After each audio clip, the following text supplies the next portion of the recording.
We have started to record the most recent session of SPCH 1113, Introduction to Public Speaking, for the first summer session. I did not expect to be here today for the second time. I will explain. It is Monday, June 6th, 2022, the anniversary of D-Day in more ways than one. D in terms of dead, because I literally just finished the Blackboard version of the course for today, went back into the recordings listing and found that for some reason the connection was lost. So while everything is still fresh in my mind, take two for Monday's class session. I have everything up on my screen in Google Drive with all of the tabs exactly the way that they were set up before. I suppose in a way this serves as a good reminder for all of you. When it comes to extemporaneous speaking, you can give the same presentation twice and it won't sound the same. It won't look the same. The sequencing will not be the same, but it's still relatively the same topic. It's delivered differently and the look will not be quite the same.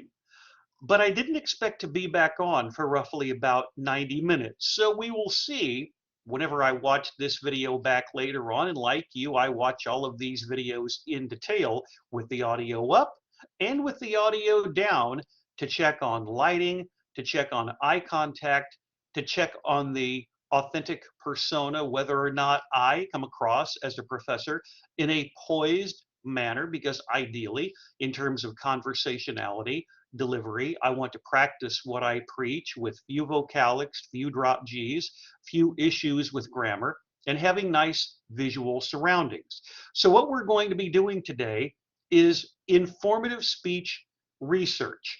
I have one leftover demonstrative speech on Dorito casserole that we're going to be looking at near the end of class. There are 4 examples from semesters and years gone by of informative speech videos that I am going to play. But before we do that, a quick primer going back to Friday's class session, looking at bits and pieces of demonstrative speech day 2. And that's what you're going to be looking at first. Video clips. As I indicated, the sequencing of what we're doing in take 2 is pretty much the same because I left them up on the screen.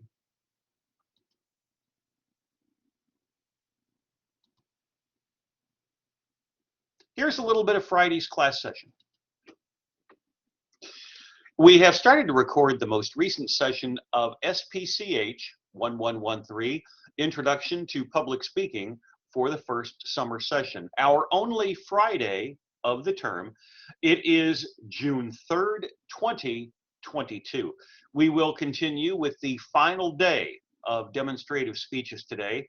If any of you had any kind of technical difficulty, either on day 1 or day 2, this week only, I will accept speeches going up until class time on Monday.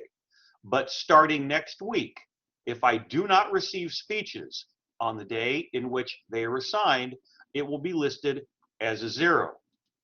And the ice pack, the good mechanics, and she's throwing in personal stories, having done this before with her experience in sports, become as blurry as it was. But she did a really nice job with that, for even though I have it listed as demonstrative speech video because she's actually on there. There's no webcam, so to speak, included on part, and it's going to be a mess. So you're going to be sad, or you're going to have to clean it up. It's a stressful time for everybody, especially if you have like an event that you want to bring this cake to. Now you can enjoy.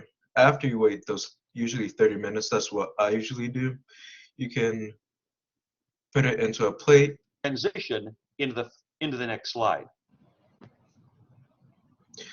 Hello class, my name is Gabriel, and today I will be presenting on how to bake a delicious box cake. And each fresh tomatoes, 1 can 14.5 ounces of petite diced tomatoes, 3 tablespoons of tomato paste, a half a cup of grated Parmesan cheese, 1 container 32-ounce ricotta cheese. Why is it important to do a video breakdown of a speech, like a highlight package for a sports program? That's how you learn. Not necessarily becoming a caricature of yourself, but what do you look like on camera? Her posture remains intact. She and Gabriel both come across as confident, so you know they have practiced. Now it's a matter, coming up on 3 minutes, that you don't rush. For pouring the lye into the oils, again, making it easy for us to visualize the process.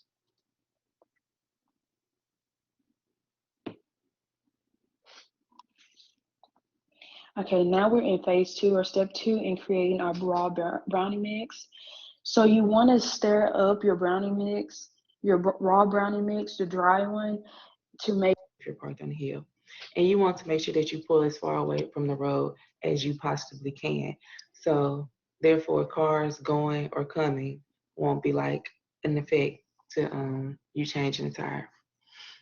Only, but now you just start to experiment.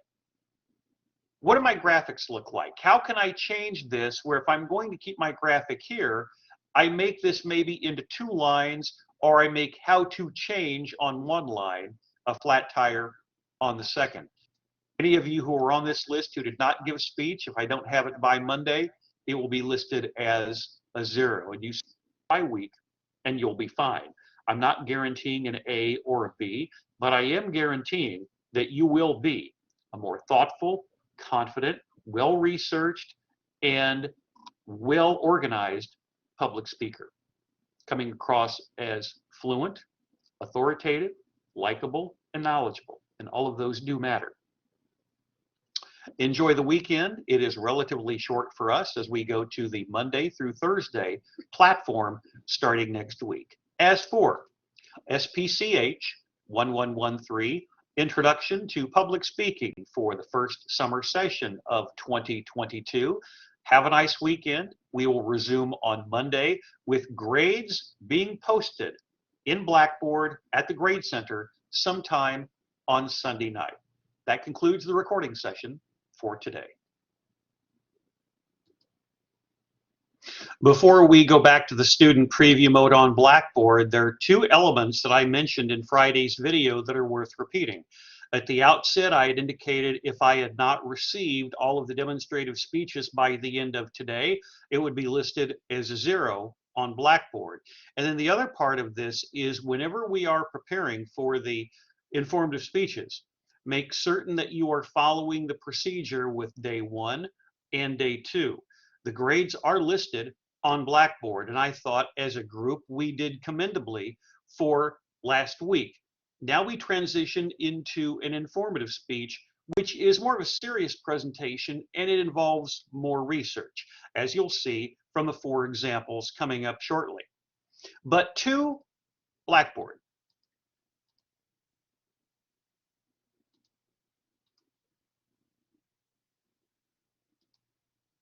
Main page first.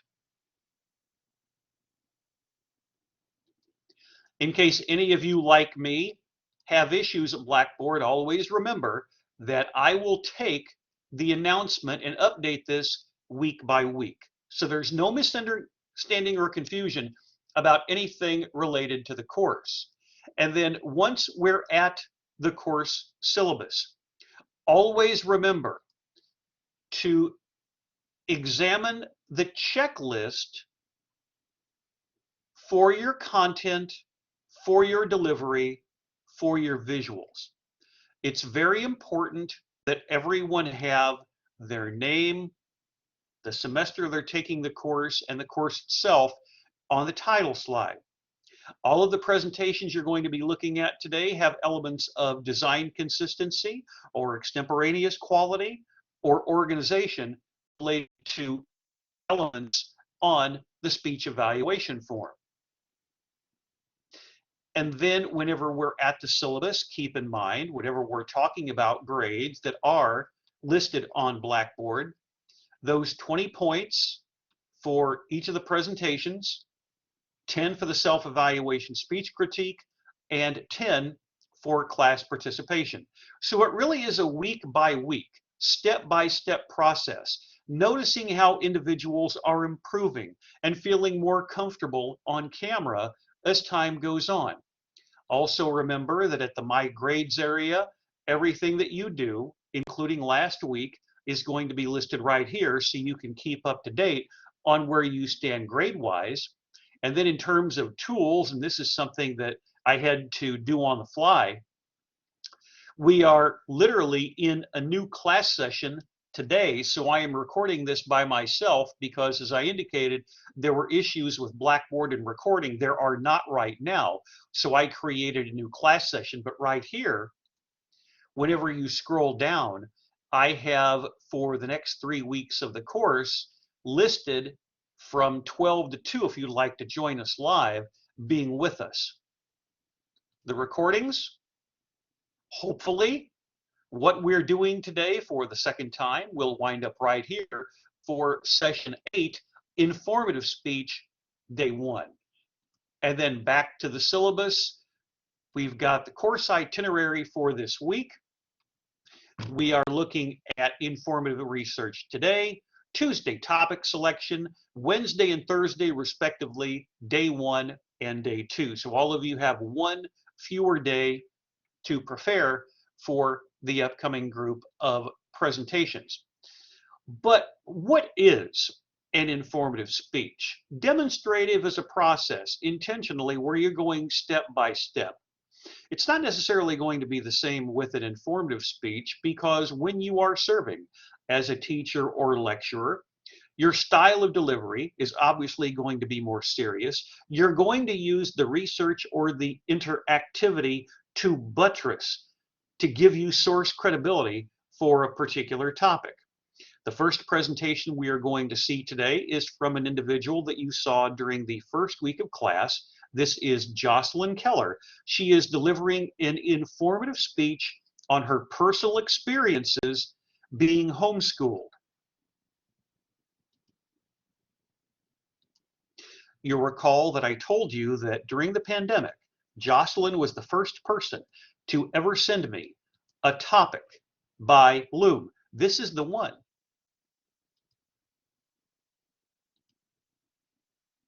We were originally in a Monday night class, face-to-face, and we were making it up on the fly during the last 5 to 6 weeks of the spring 2020 semester. It was Jocelyn's idea, and I always give her credit, to utilize Loom technology for her presentation. So that's what it looks like. She has a backdrop behind her. She's got a ring light talking about her personal experiences in addition to original research on homeschooling. Now, before I make this full screen, she incorporates a television news story. There's a little bit of an echo in the audio because whenever I played this in real time for the class, we get a little bit of double audio. So we can't do anything about that, but it is excellent research. And depending upon your particular style of speaking, your extemporaneous abilities are going to be stimulated throughout by either text or by visuals. She relies a lot on bullet points to keep her on track in the speech and not necessarily regurgitating information or reading it from a text. Very nice job.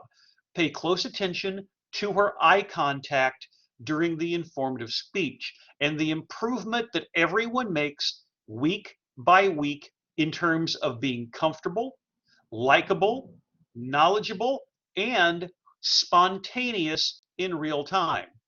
Here we go. My name is Jocelyn Keller, and today I'm presenting Homeschooling in the United States. In 2016, there were an estimated 1.7 million homeschoolers in the U.S. That is double the amount present in 2000, which points to the ever-increasing trend of alternative education. Homeschooling is essentially described as parent, guardian, or tutor-led education of a student from within their own home.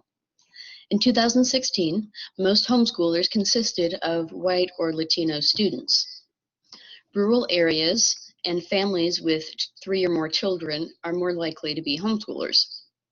Many homeschoolers have in common that they've been in the public education system for at least some time. There are many motives for homeschooling. Religion usually seems to be the main one.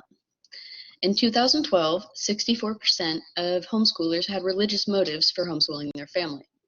This decreased to 51% in 2016. Evangelical Christianity makes up most of this 51%. The quality of life, the quality of environment of the local public school is the most shared reason of motive to homeschool a family. Academia is one as well. Some families believe that they would be able to better educate their children than the public education system can. And many other things that could be traveling or chronic illness, etc. There are quite a few advantages to homeschooling. No one can deny that. There is the opportunity for one-on-one learning and more of a focus on the student-specific needs and learning styles. Potentially helpful for people with physical or learning disabilities that aren't accommodated for at a public school. There is lots of freedom to set your own pace. If you need to take your time, you can do that. And if you want to speed it up, you can do that too. And homeschoolers therefore are able to advance much more quickly than students of public schools, as they can do extra work, for example, through the weekend or through the summer break. Research notes that their advantages are mainly based off of small class sizes, individualized instruction, or more academic time spent on the core subjects such as reading and writing. There are quite a few disadvantages as well. First one being the overall very low legal standards. There is not always a required certified teacher, potentially unreliable information, I would guess. There is also the potential avenue for abuse of homeschooled children and students, and socialization issues with students who are isolated. There is the cost to homeschoolers, which is pretty high whenever you have a big family like mine, where my mother had 8 children and homeschooled them all at the price of $600 per student annually, and that added up, especially with the fact that homeschool parents still pay taxes to public schools but don't take advantage of it. UC Berkeley political scientist Reppert said this: homeschooling can result in biased students, as many homeschooling parents view the education of their children as a matter properly under their own control and no one else's.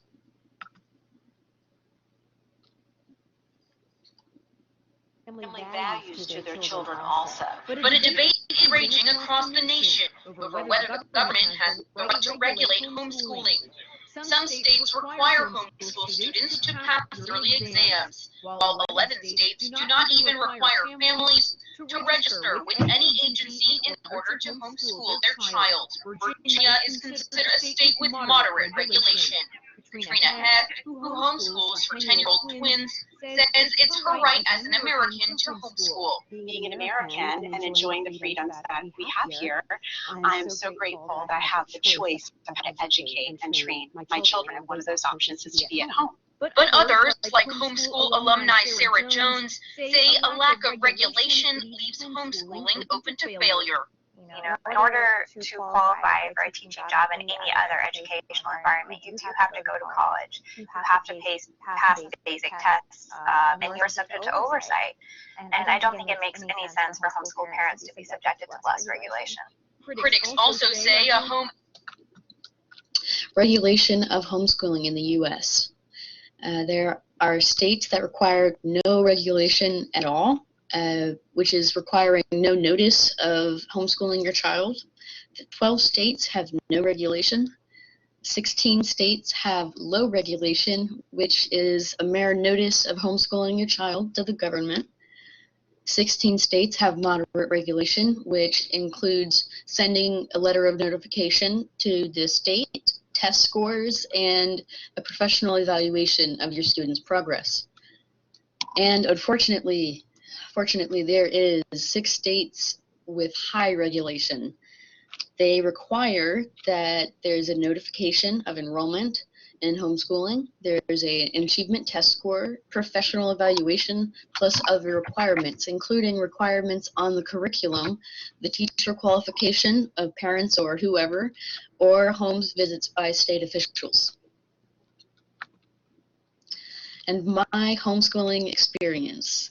I spent 10 years being homeschooled, first by my mother, then online content and programs, and then myself. I found it very difficult to homeschool myself. I skipped grades in elementary. I was able to choose the basic direction of my education. An example, choosing which books I want to read from which grade I would prefer. I temporarily attended a private school in 6th grade and found myself struggling very, very much on the basic tenets of elementary education. That was very embarrassing, and that was really when I started to notice maybe something wasn't right. I was taught religious pseudoscience. It wasn't until college that I was taught empirical science, and it has definitely been an eye-opening time. I was socially isolated and felt trapped in a very uncomfortable and stressful home environment, unfortunately. While I did score above my age in most tests, I still felt that I was not properly educated to the extent that I could see other people were. And that is all. Now I want you to pause for just a moment and look at the way that she's got her screen set up. Her slides have been made slightly smaller. Her webcam is in the upper left-hand portion of the screen.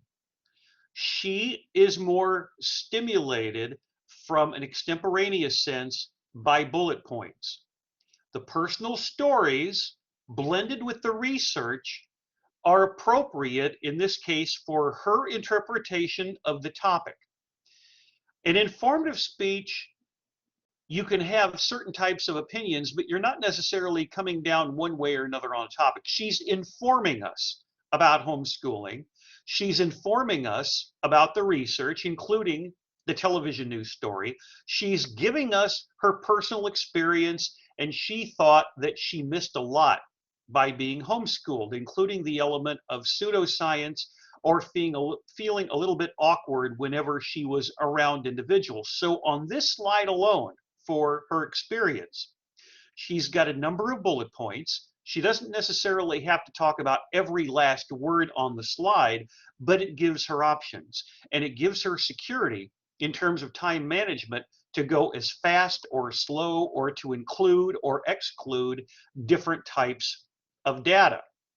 And then as we move into other elements of the presentation, look at her eye contact. You can tell where her computer or laptop is looking down, and then she'll look up and be conversational to the camera. But in this case, she's discussing regulation. So for example, in the state of Arkansas, on the right-hand side, it would be from the legend, a state with low regulation.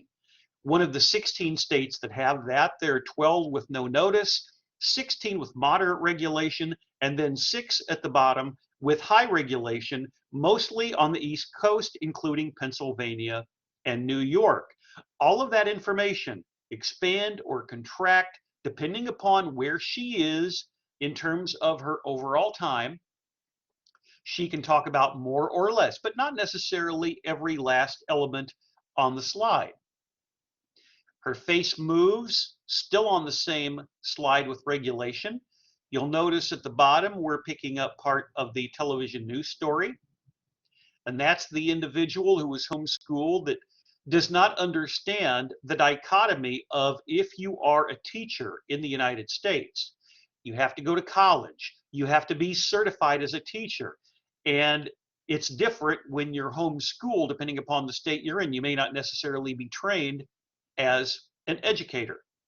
And there's the beginning of the news story. You recall that was from the state of Virginia.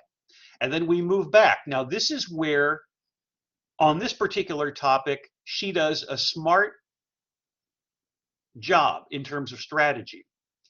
These are the disadvantages of homeschooling in the United States, including the undermining of public good, the cost to homeschoolers. And remember, Jocelyn said there were 8 kids in her family, so that's quite an expenditure for the parents. More of the disadvantages, looking directly at the camera. However, she also discusses some of the advantages, such as lots of freedom to set your own pace, just like with an online course. But with that freedom comes the responsibility to watch the videos and make certain that you get stuff done on time. Homeschoolers are able to advance much more quickly than the students of public schools because of the extra school that they can be involved with. We move closer to the front, some of the motives for homeschooling. Here's the research that she provides. On 64% of them had religious motives for homeschooling, so it's almost 2/3. The number that she provided would probably be from 2016 to today. More than 2 million in the United States minimum would be homeschooled. She discusses academics and other categories such as frequent traveling, chronic medical stays, and that's a perfect example of eye contact, making certain that you know what you want to talk about, sneaking a peek down to your graphics because that's why they're there, for extemporaneous purposes, and then trying to be authoritative, believable, knowledgeable, thoughtful when you are providing the research in a more formal style of speech.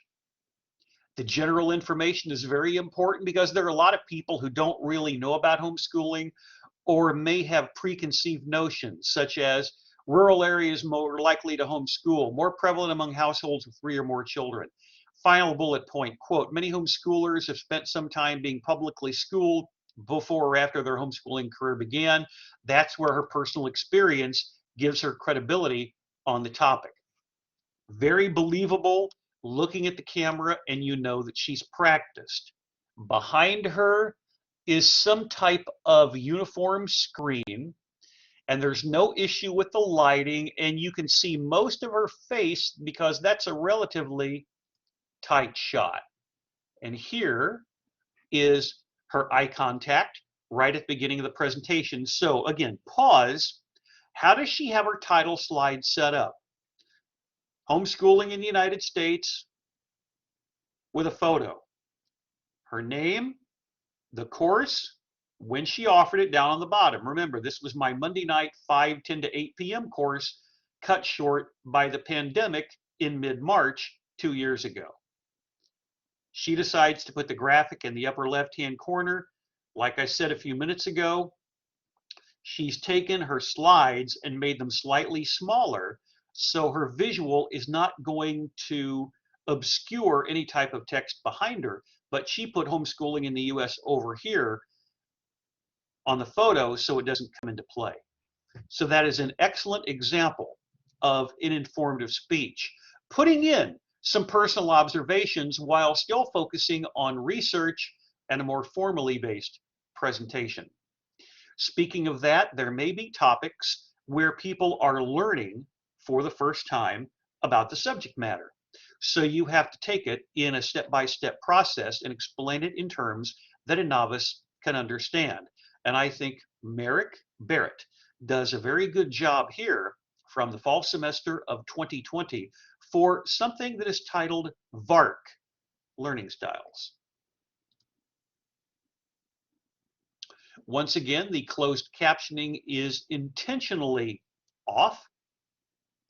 I told you that, as was the case with Jocelyn, Merrick is going to improve in terms of a smooth, believable, confident delivery looking at the camera.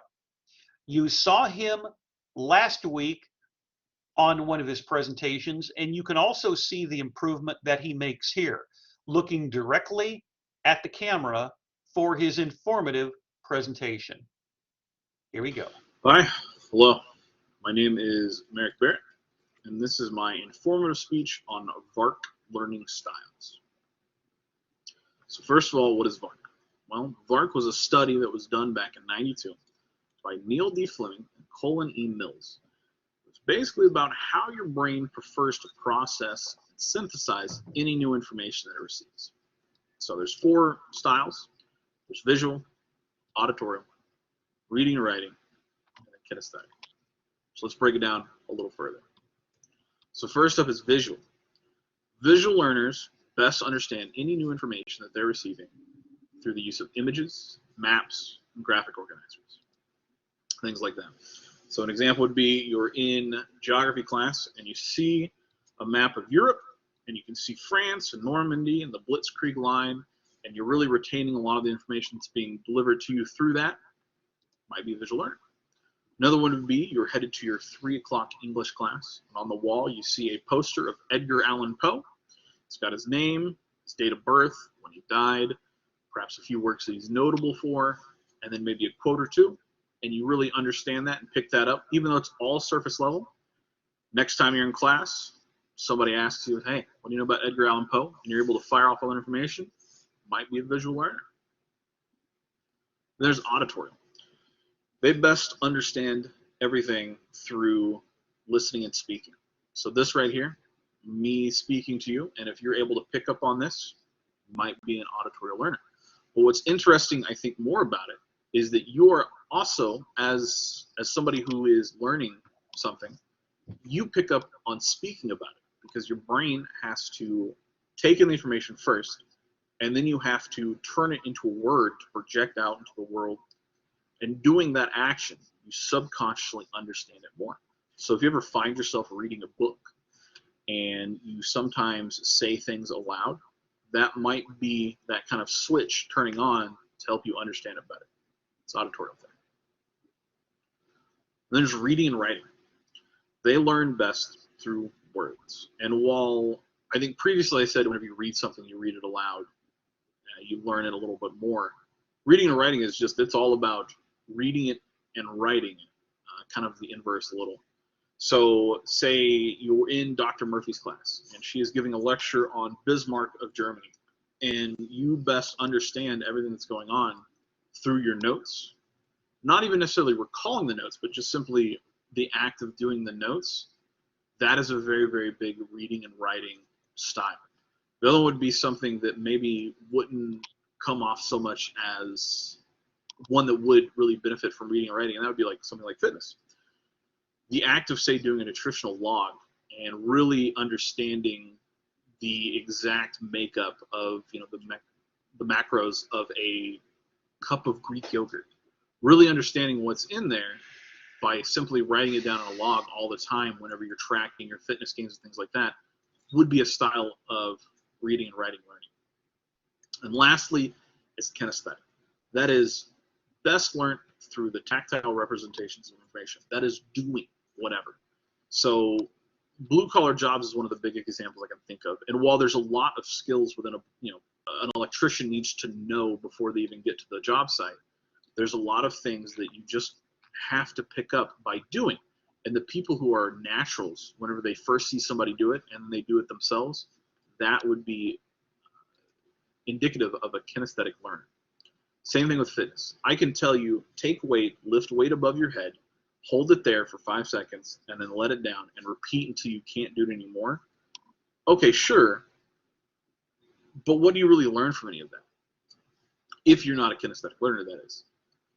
But by doing it or watching somebody else do it, that would help you learn better. That would help you learn more. And so, learning styles can mix and match with one another. Just because you are a visual learner doesn't mean that you can't learn any other way. Of course not. You can learn in every single way. It's just ways that you're better at doing. So I'm personally a visual and kinesthetic learner. I need to see it happen. I need to do it myself. And then after that all occurs is whenever I truly pick something up.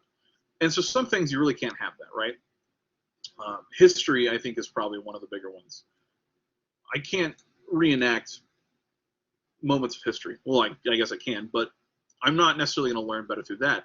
But the aid that's behind the lecturer whenever they're giving the lecture, if they have one, that's how I best learn from that particular style. For me, just doing and seeing, that's how I learn. And you can be anything. You can be a reader who needs to read the information, and then you need to say it as you read it or after you read it, and that's how you best lock it in. That would be indicative of a auditory and reading and writing style learner. So why is this so important? Well, if you learn yours, you can save yourself a lot of time and a lot of things. I think the idea of college is a lot of times sitting in a classroom, listening to a lecture, and then taking notes on it. Sure, and some people are, that is how they learn. They learn based on those notes they take. However, what if you're more of a visual guy, or you're more of an auditorial person, or you need to do something to understand it? Then perhaps next time, if you feel like that you are a visual learner or you're an auditory learner, ask those questions. Regurgitate the information as you're learning it to your professor and try to get some sort of like a dialogue or a conversation going that helps you learn that. And also, I'm not saying don't take notes, right? You probably should take at least some notes to have something to recall back on. But if that's not how you're learning the best, then don't only focus on that within your class.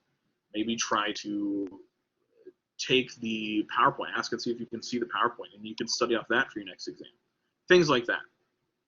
And in the same way, you can use that to help other people. So say you are, you need to tutor somebody, your friend, in something that you're doing, and you're telling them, okay, this is how you do the math problem. It's like this. Whenever you see this number or this sign, then this is what you do. And they're not really getting it. Maybe try out different styles. Maybe they're a kinesthetic learner. Maybe they have to do the problem with you or themselves or alongside you, however, to truly, truly pick up the information.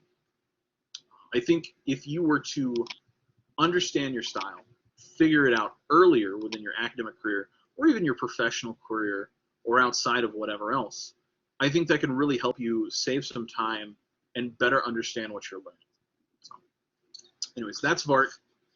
Thanks for listening to me, and have a great night as I learn how to stop this. So that's the end of his presentation. What strikes you about Merrick is his ease on camera. Now keep in mind, this is only the second of 4 major graded presentations, but he knows the topic so well. He's practiced it so well. He really is, when he presents his presentation on VARC, serving as a teacher or a lecturer because he's taking us through all of those steps. Some of you are going to be more visually inclined. Some of you are going to have other kinds of knowledge keys to help you retain information. But what works best for you regarding learning? And he does an excellent job laying that out point by point.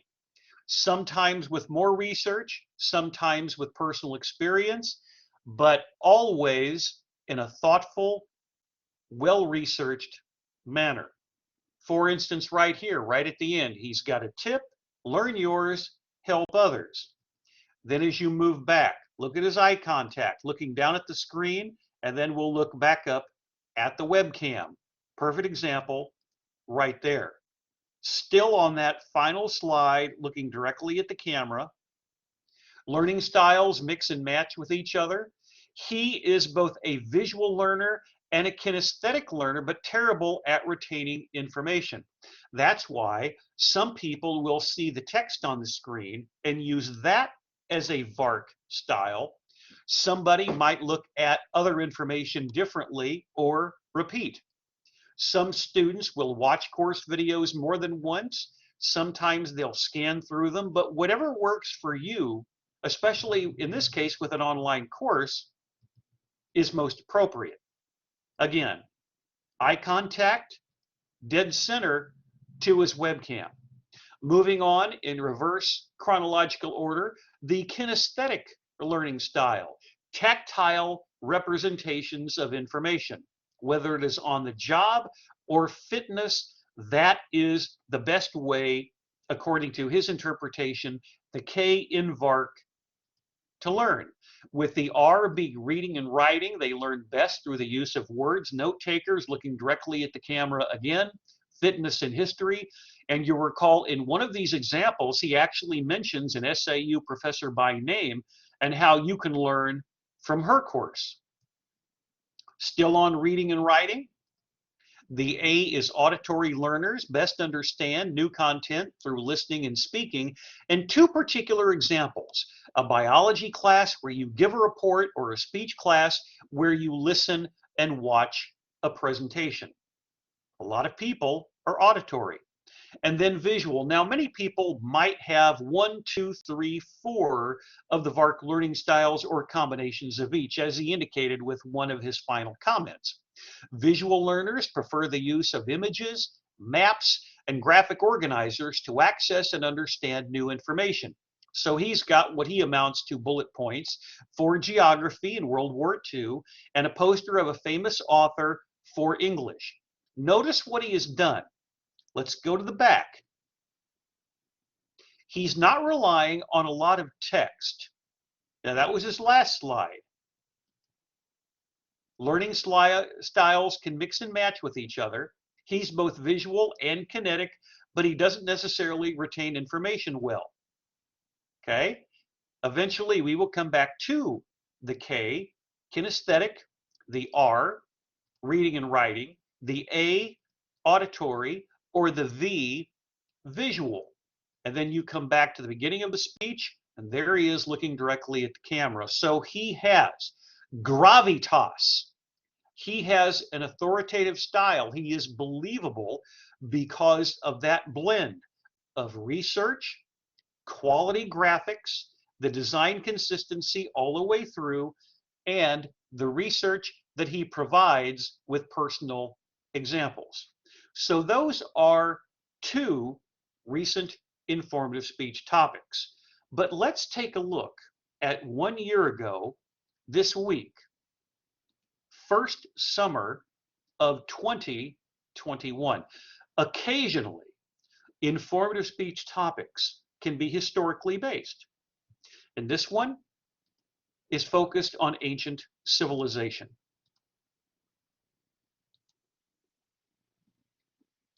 Sierra decided to look at Emperor Nero for her informative speech topic selection. Mark was in the bottom of the screen.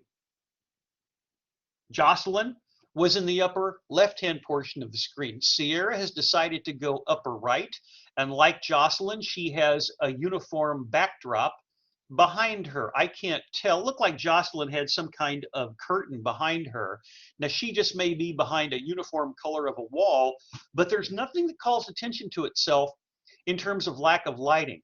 And she also has very cleverly incorporated all of her face into the webcam. You can tell that she practiced this in advance. The one piece of constructive criticism I would give her, and this was done with Jocelyn's speech, the first one that we watched, is take the Caesar graphic, take all of this data and make it either in a smaller font style so it's not being obscured by her webcam, or just make it flush left. It's a small thing, but something to consider. If I'm in this class, my first item of consideration is, where am I going to put the webcam? And then I'm going to take all of my graphics and work around it so there's going to be dead space wherever I decide to put my webcam. Again, in this case, it's not necessarily going to matter all that much grade-wise, but little things can add up at the end of the semester. Here is Sierra's informative speech, historically based on Emperor Nero. Hello, my name is Sierra Putney, and today I'll be presenting my informative speech on Emperor Nero. Even if you don't recognize the entire name of the man on the title screen, you've probably heard of the man that fiddled while Rome was in flames. Emperor Nero is widely known for being nefarious, ill-tempered, and manipulative. However, it's worth noting that most of what we assume about Nero was written years after his death by the historians Tacitus, Suetonius, and Cassius Dio, all of whom have been accused of turning history into propaganda. It's said that in an attempt to validate the dynasty that rose after Nero's death, Nero's reign had to be discredited. With that said, was Nero really cruel, or was he a victim of defamation? Nero was born on December 15, 37 AD, as Lucius Domitius Ahenobarbus, to his father Gnaeus Domitius Ahenobarbus, and to his mother Agrippina the Younger. During the time of Nero's birth, the reigning emperor of the Roman Empire was his maternal uncle, whose name was Caligula. Caligula and Nero's mother didn't have the best of relationships. In fact, Nero's mother, Agrippina, was exiled as a consequence of potentially conspiring against Caligula. 2 years afterwards, in 41 AD, Nero's father passed away. So from a very young age, Nero was without his parents and an inheritance, and was an orphan sent away to live with his aunt. However, later on, Caligula would be executed and replaced by Claudius. Claudius would summon Agrippina from exile, and Agrippina would marry Claudius and persuade him to adopt Nero, which is when he gets his name Nero, as opposed to continuing with his birth name Lucius. October 13th, 54 AD, Claudius died. It's assumed and speculated that Agrippina might have killed him. However it might have happened, Claudius was dead, and at the age of 16, 17 years old, Nero had to assume the position of emperor. At the very beginning of his rule, Nero's mother, Agrippina, took care of all the important decisions, along with his two advisors, Lucius Annius Seneca and Sextus Afranius Burrus. It's said that during this time, administration ran rather smoothly. However, there was a power struggle between Agrippina and the two advisors, which led Nero to assuming more influence within the administration. Of course, Agrippina did not like this, so this caused her to turn her attention towards Claudius's natural son, who was much younger than Nero at the time, Britannicus, as the potential heir to the throne. However, Britannicus died in 55 AD mysteriously, a day before he was supposed to be recognized and declared a legal adult. Agrippina would be executed later on for conspiring against her son. During Nero's rule, he put a lot of focus into the cultural prosperity, and he built theaters, and he promoted athletic games and stuff of that sort. Some other successes of Nero's include the war and the negotiated peace with the Parthian Empire, putting down the British revolt, putting down the revolt in Gaul, and also improving diplomatic ties with Greece. Nero also rebuilt the capital and orchestrated relief efforts after the Great Fire of Rome. There were also some downsides to Nero's rule as well.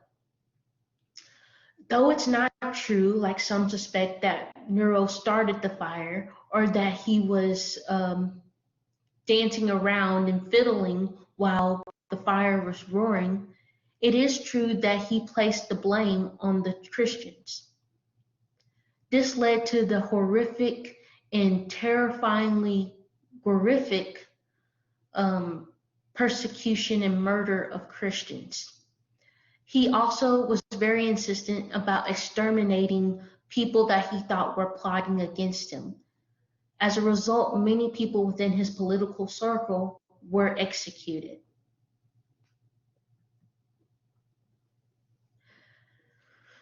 Nero committed suicide in 68 AD after the governor of Gaul revolted and showed support for the governor of Iberia, which is in today's time called Spain.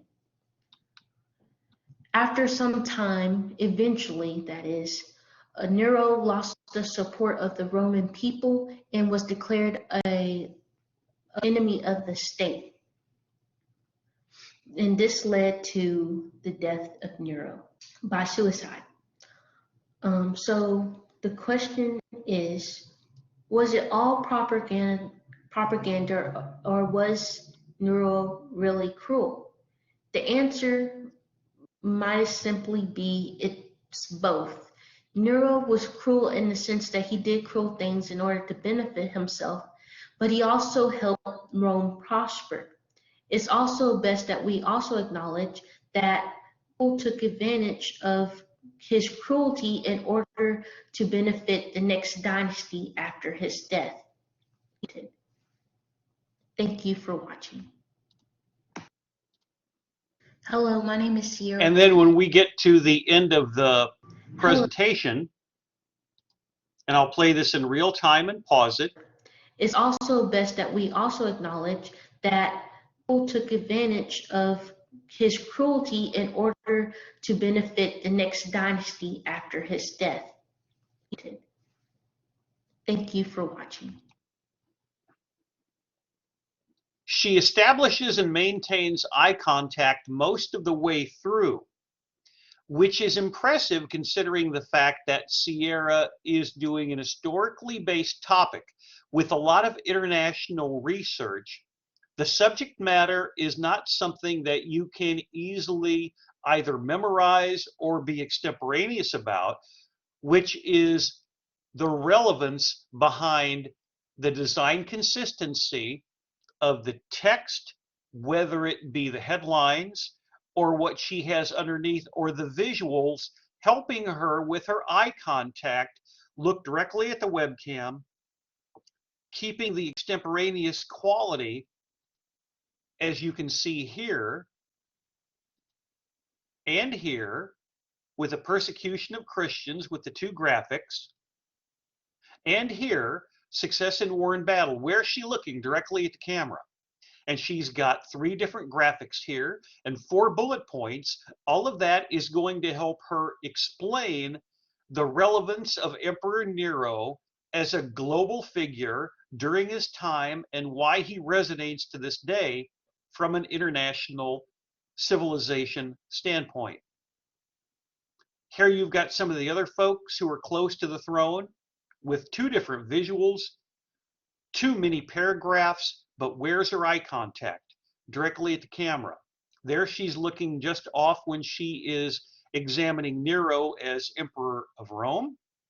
Again, looking directly at the camera when we're looking at the adoptive father of Nero, the birth, the death, and then Emperor of the Roman Empire. Scrolling back to the beginning of the presentation when she is examining Nero's early life, where are her eyes? Where is she looking? And then if we mute the audio, put on the closed captioning, watch your eye contact for about 30 seconds. Where is she looking? Directly into the webcam.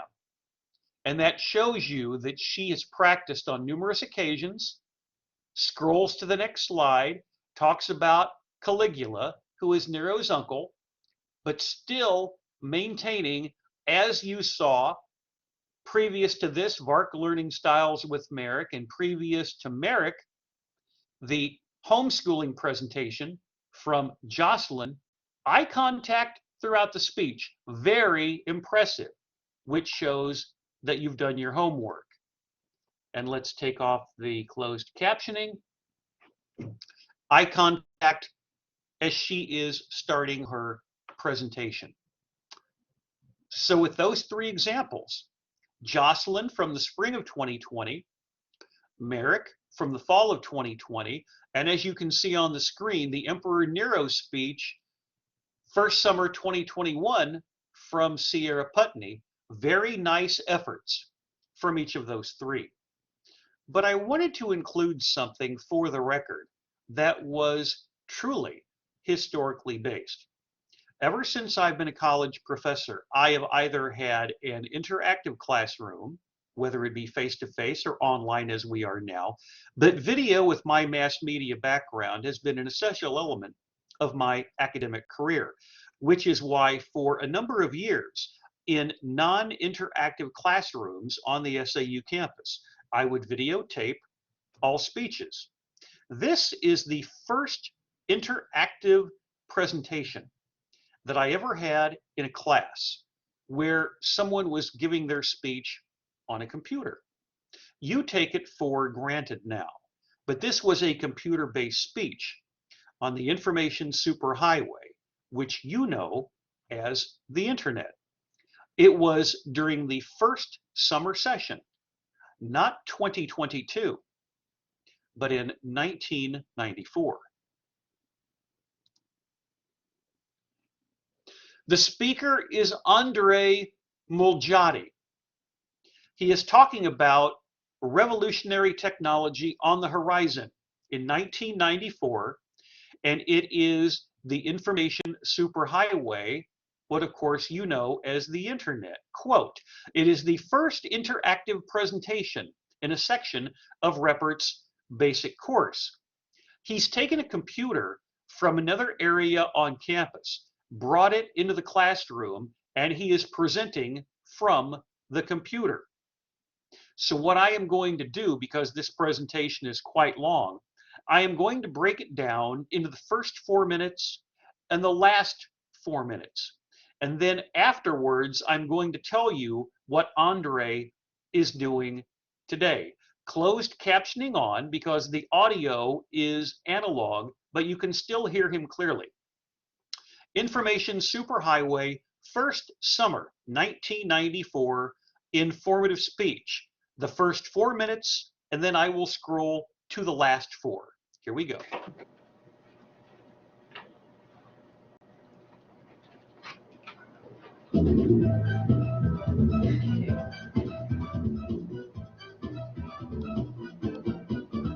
Well, good afternoon, ladies and gentlemen.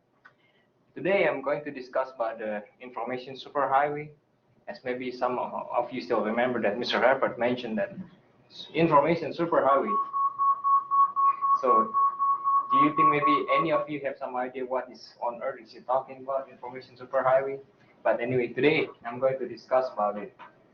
The information superhighway is actually a media where they're going to use it in the future to transmit all computer information, telephones, video signal, data transmission into the single optical cable. And it's not far away from here. Like actually the Southwestern Bell in Texas and Arkansas area already installed the optical cable to several residential areas. And the information superhighway basically connecting one computer to the other computer on all around the place. And with information superhighway, you don't have to pay like long distance fee to connect from University of Michigan to Southern Arkansas University. If you have to pick any news or campus news. Okay, and let's we go to the next screen here. Okay. By the year 2000, the government of the United States already projected that most of the country, especially the leading country, will be connected with the place called internet. And the internet is basically part of the information superhighway. And the internet has been developed by the U.S. Defense Department since 1971. The purpose of internet was actually to connect the government subcontractor so they can connect with each other, and something like if the government need to purchase something, they just send it to a computer. But slowly they realized that there's something more actually can be done than used for the government. And as we're going to discuss for the next one here,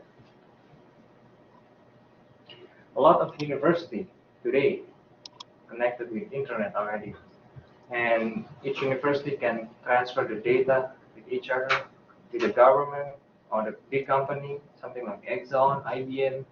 They also connected with the internet, so the employee all around the country, actually all around the world, can connect to their main system in the United States. Something like the Exxon company in Indonesia, if they want to access the financial budget files from last year, they can just easily connect to internet, and then the internet will connect them to the main central office in the United States. Okay, the usage of internet is pretty much. You can use the internet. First of all, is for the email, for Gopher, the telnet, the news group, and the internet relay chat. Okay. And in the projection from past 4 years statistical data, the number of people using the electronic mail has been increasing from in the United States, which is the first one. The second one is the Canada. Third one is Japan, and the fourth one is French.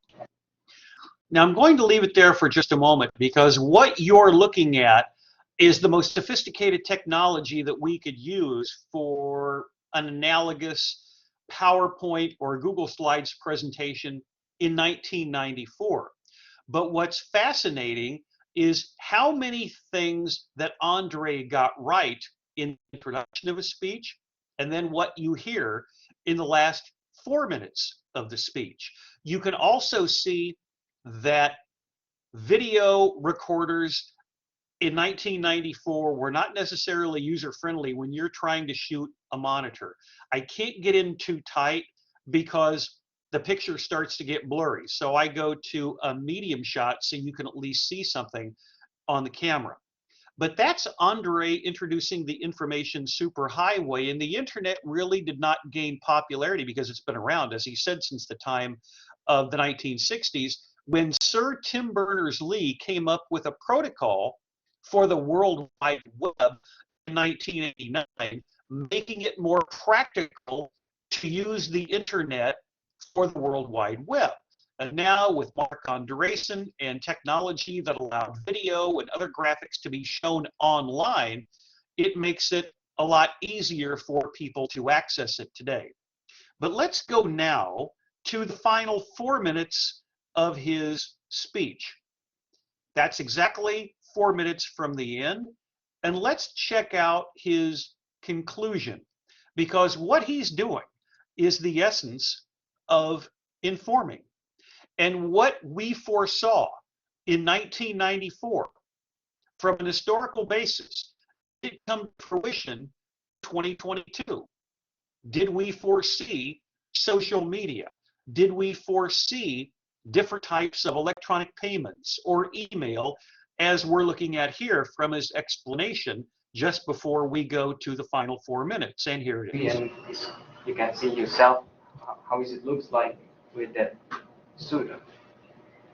And the next one is interactive game. Now they have it already, the network called Sierra Online. Interactive game, you can play chess. For example, you can play chess with somebody else from Russia. You never know who you're going to play with. Maybe it's Andrei Kasparov. But what you can do, you can just connect to this certain location in something like in San Francisco, and all people around the world will be connected to the San Francisco internet line. And you can play the dog fight with somebody else on something like your neighbor, for example. It's pretty neat things for the kids. It's going to be feature of Nintendo and Sega. Okay, and the next feature you can do is electronic payment. If you want to pay your credit card bill, cell phone bill, electricity bill, you don't have to buy to the you don't have to run to the post office to buy the stamp or go to the bank to withdraw your to make the payment from your bank. What you can do is actually it's very simple. You turn on your TV or you turn on the computer and tell the computer that you want to make the payment to this company at this address, and the payment will be made directly from your bank. The bank will withdraw your accounts and then transfer the amount of money you request to be paid to uh, the person whom you want to pay to. Okay, and the next one, as I mentioned earlier, is the email. Email will be available something like that. Something next 10 years, they expect to have every home in the United States have a email, something like a mailbox of the future. Okay, the last one is the telemedicine. Telemedicine is being developed by AT&T right now. For example, if Magnolia don't have a hospital, what they can do is they can, if a patient has a heart attack, they can just bring the patient to the certain room, and this room is equipped with a computer, and they can just connect some sensor to their body, and they can do some diagnostic, and then there will be a nurse, and the computer will connect to Heart Institute in New York City, and there will be heart specialized. And the doctor specializes in the heart problem, and they will find out what's the problem with this patient. The doctor will find out what is the heartbeat, what is the blood pressure currently they have, and currently the patient has. And okay, it's pretty neat things in there. And the last thing, in my conclusion, actually, since we run out of time, actually the internet is something that you can avoid. It's here already. So I'll suggest maybe some of you to get some reference and some reading about internet. And also, internet will be something like pretty big, it will do pretty big impact in humankind. And in fact, like maybe 20 years ago, something like telephones. So telephone, maybe last time, maybe not many people thought that it will be the future of a telephone as we learn today, but internet will be same thing too. We will never know what the internet will do in the next 20 years. So what I suggest is just get ready with it, and that's all my presentation for today. Very interesting to see how in the last 28 years things have progressed. Andre does a very good job at the time at providing comprehensive research for what we knew then about all different kinds of elements regarding the information superhighway. At the time he gave his speech, there were some elements of interactivity on the Southern Arkansas University campus, but you could maybe connect from library to library, or maybe there was a rudimentary connectivity within some administrators on campus. But not until, and I was here, August of 1997, did every office for faculty and staff have access to a computer for the internet. Now, by our standards today, the computers were primitive, but there was universal email and universal access to the internet. It may not be the same as what you're doing today, but it was there. Now, I want you to think about this. When you're in a face-to-face classroom, it is no different than what we just saw with Sierra, or with Merrick, or with Jocelyn, playing to the camera, using the graphics to help you remain conversational, spontaneous, and confident as a public speaker. He knows his content very well. And as someone who was on the verge of graduating, it was very helpful to him as a jumping off point for graduate school, and we'll get to that in a couple of minutes. But let's, with Andre, as with everyone else, just scroll through his presentation. Again, there's nothing I could do there with the graphics. Best that I could do. But I can tell you electronic payment, email, telemedicine. And we picked up in that last 4 minutes, he's talking a little bit, as I recall, about online education or education through the information superhighway. Looking at the class, graphics off to the side, monitor, keyboard, and then some of the parts of the speech that you did not see, video on demand, and I don't know what the next point was. I was trying to cheat to see. And then here is, because the speech is so long, it's taking a while to format. So we had to rearrange the desks in the classroom because there was no extension cord. So he's got everything connected over here by the desks. So that's his setup. Discussing video on demand. Still being extemporaneous, looking at his classmates.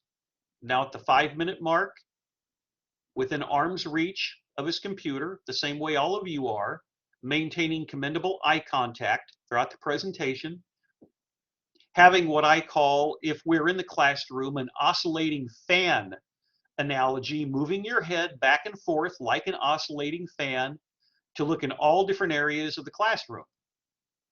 Same thing here, being faithful to the extemporaneous concept, and we'll leave it right there with his name, being expressive with his hands.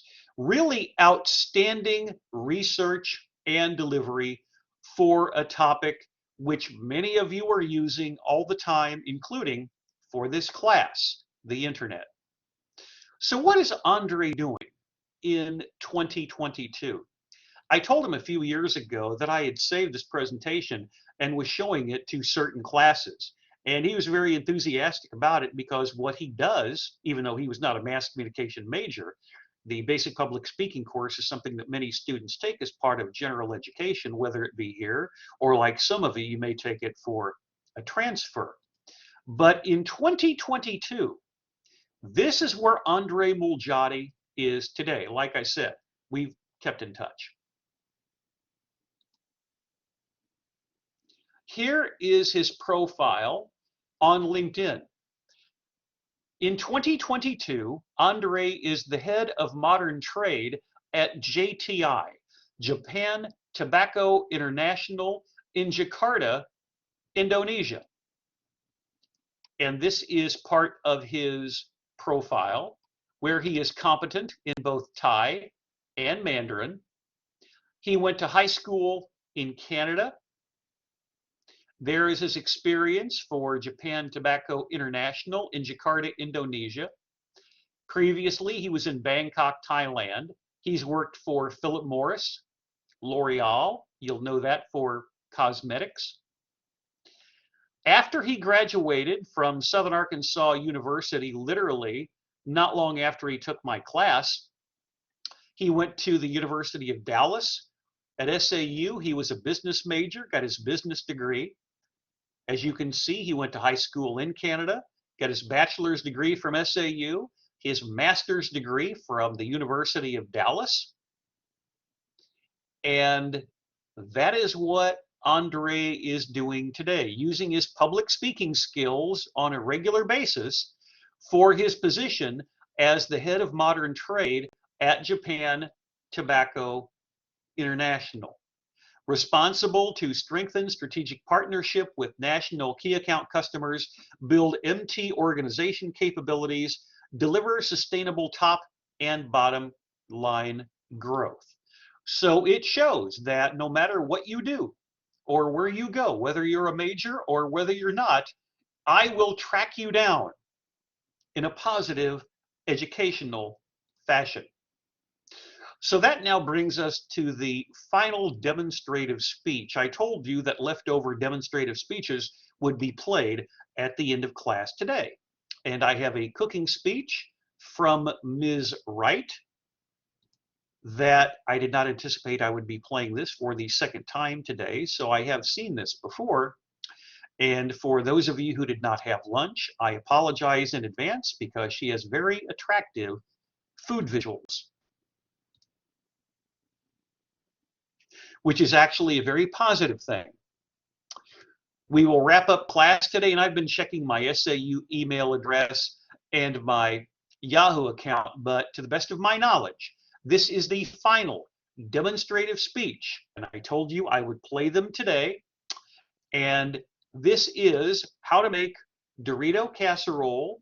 This will be with closed captioning off, and here we go. Hi, my name is Anara Wright, and I'm doing my demonstrative speech on how to make a Dorito casserole. It's one of my family all-time favorites. We do it on Easter, Christmas, all the holidays. We love Dorito casserole. Everyone make their Dorito casserole a little different, just like us. We make ours different. But today I'm going to do the basics on how to make a Dorito casserole.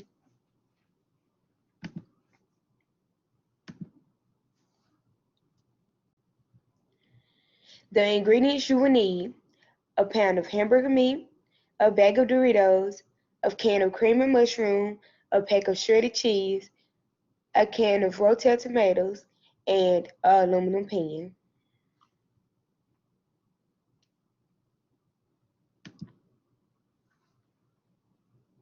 Step 1. You'll want to brown the ground beef. Once it's thoroughly cooked, drain the grease. Make sure it's real brown, no red, brown.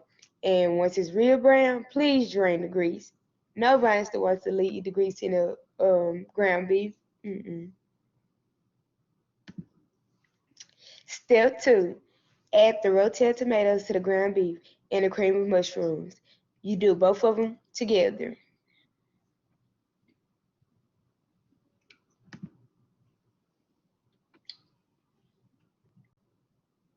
Step 3. Layer the Doritos in a pan. On the picture, it's exactly how it's supposed to be. Make sure they're crushed up and just layer them out in the pan.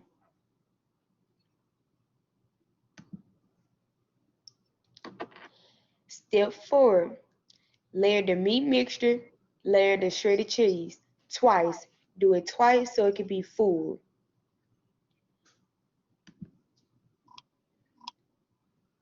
Step 5. You'll want to bake in the oven for 15 minutes on 350 degrees Fahrenheit so it can be ready and smoothly cooked through.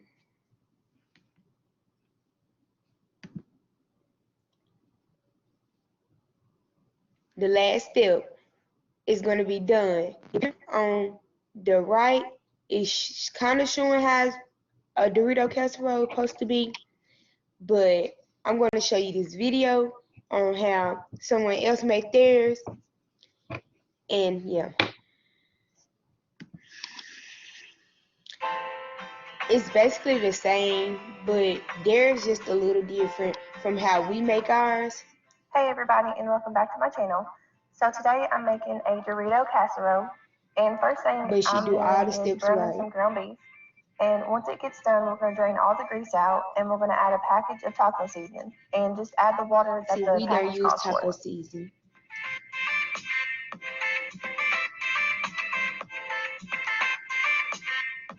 But everybody's different.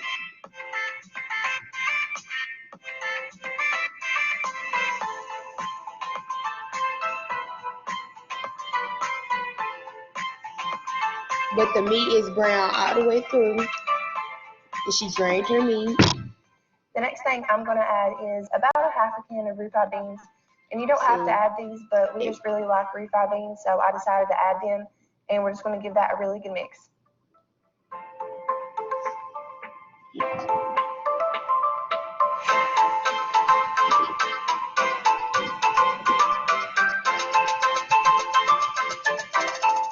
And now I'm going to add about a cup of the salsa con queso cheese and just give that a really good mix as well.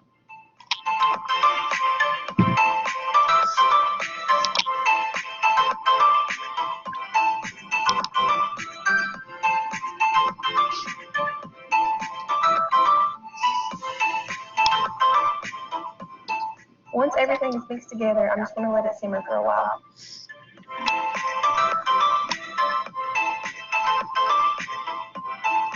Yeah, there is a definitely different. Now we're just going to add some Doritos to the bottom of the baking dish, and the next time I make this recipe, I will definitely add more Doritos, at least enough to cover the bottom of the dish. Yes. Once you make a Dorito casserole, you have to have a lot of Doritos to cover the bottom dish, because that's not enough. And they have to be crushed up. I think she's just making her a little side.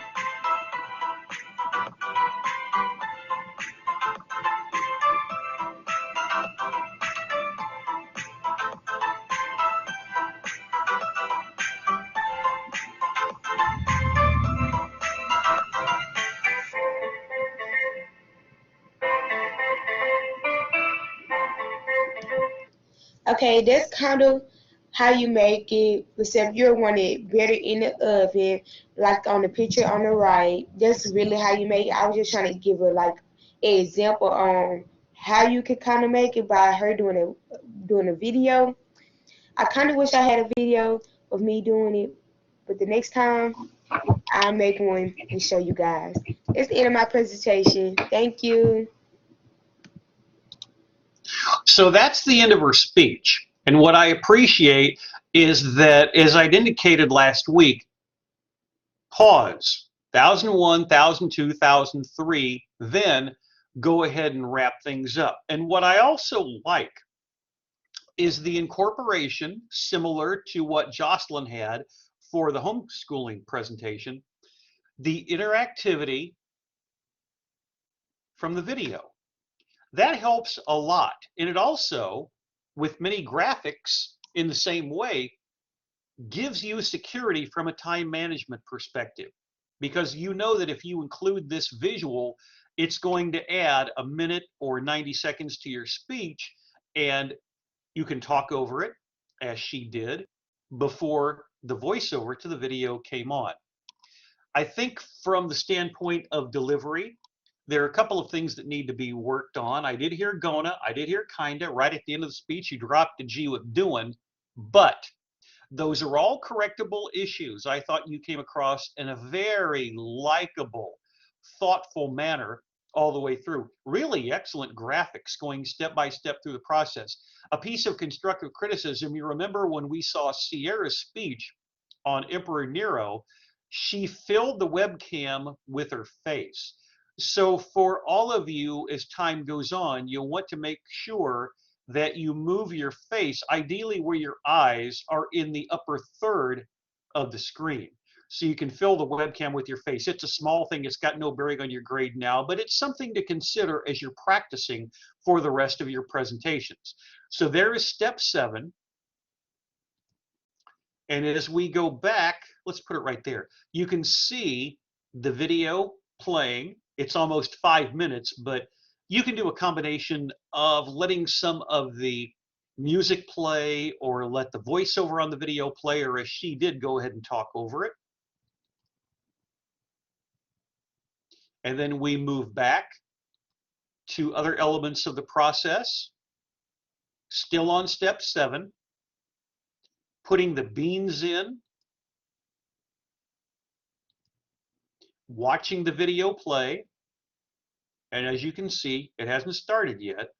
And then as we continue on, we've got layer the meat mixture, bake it in the oven. We missed that step. We won't see them all here. Layer the Doritos in the pan. Now that pan is different than the one that we saw for the video, because this one looks like a massive amount of Doritos crunched up and placed in the pan, where on the video it was much more skimpy by comparison.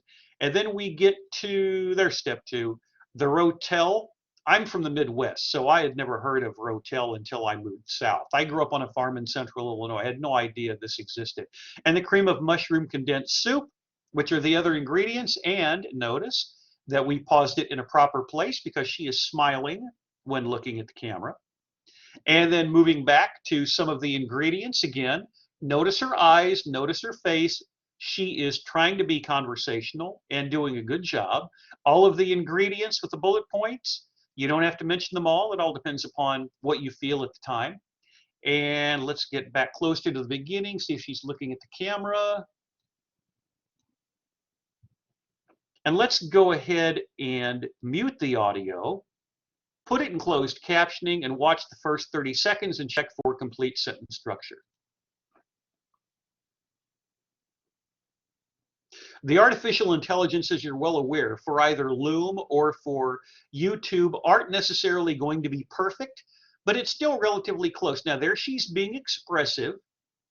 So the hand gestures are something that you'll feel comfortable with in time, but her personality is coming through. You can see that from her delivery style by the way she talks, also from her eyes. Now there will be a transition in the first slide. See a little bit of the closed captioning and then pause it. And as you can see, the can of mushroom soup or the cream doesn't necessarily come through properly on the closed captioning, but that's not a big deal. That's what it looks like before she begins. That's what I see whenever you send it to me. But that is an appropriate way to end, and I thought you did a very good job presenting, researching, and delivering the speech, including having a Doritos graphic on the title slide. So before we wrap up things for the day regarding informative speech research, let's look at a couple of items online. Let's refer, first of all, to Blackboard. In the student preview mode.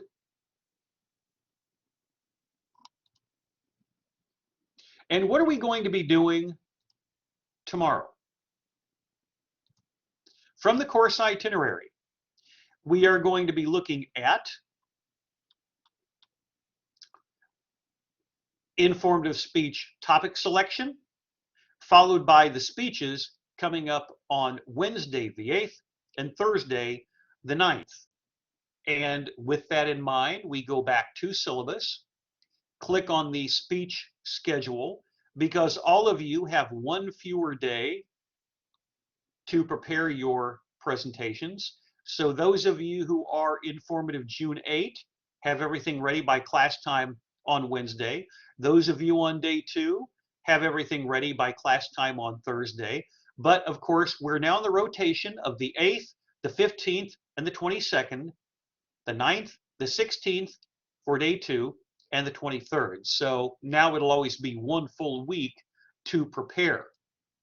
And then when you go back to my grades, you'll be able to see, including the most recent presentation that I just showed you a few moments ago, that will be available in the My Grades area.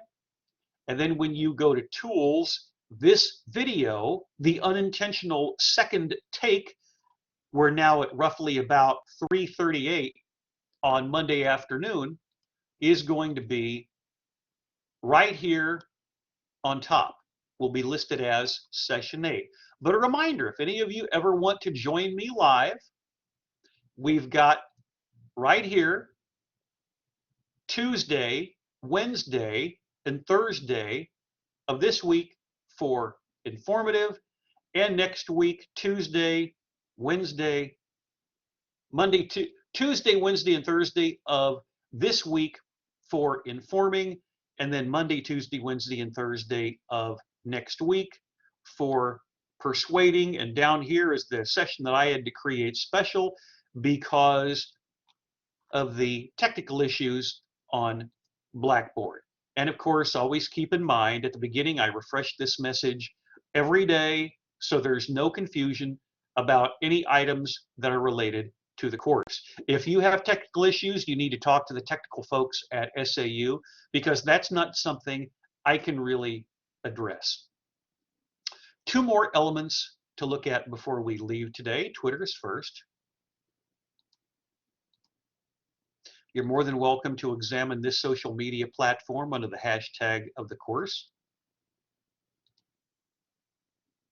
SPCH 1113.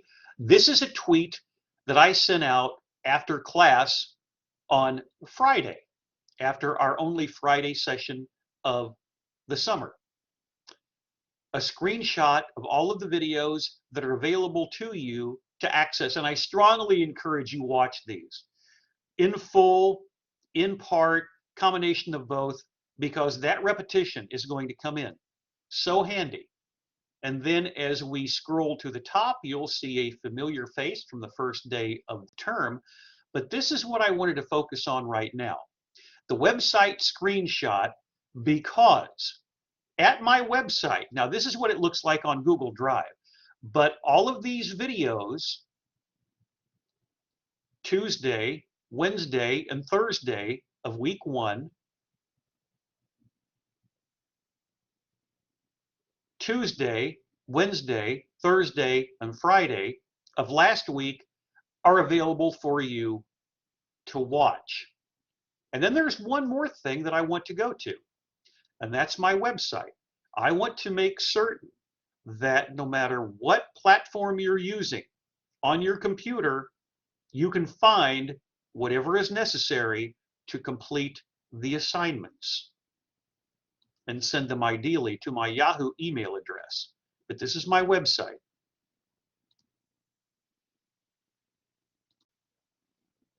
From here, you scroll almost to the bottom. Find the speech course, the basic public speech course, which is listed on here as SPCH 1113. Within the window, right here, within this window, you can access all of the information that you need each week. You see demonstrative materials, group discussions, which we have not done for 5 years, but starting with anime, and we'll look at these tomorrow. We'll look at topic selection from the standpoint of outline structure, audio, and video presentations that are available not only here, but also at YouTube. A lot of the YouTube stuff we have already seen, but I think it's important from the standpoint of learning that some data be repeated. For example, I just repeated this class. As I told you at the beginning, we had problems accessing Blackboard, so I've already recorded this class once, but we lost the connection, so I had to do the whole thing from scratch. Basically in exactly the same format that I used from noon until 2 o'clock. But similar to what all of you are preparing for demonstrating, informative, persuading, and the wildcard presentations, you're going to record more than one take. It won't be 90 minutes plus. But being able to go back and watch all of those takes that no one sees is going to really help you work your persona to the camera. What do you look like? How are you remaining extemporaneous and conversational all the way through? What informative research are you going to use? In the case of Jocelyn, or in the case that we just saw with our final demonstrative speech, are you incorporating interactivity with video? It's certainly acceptable.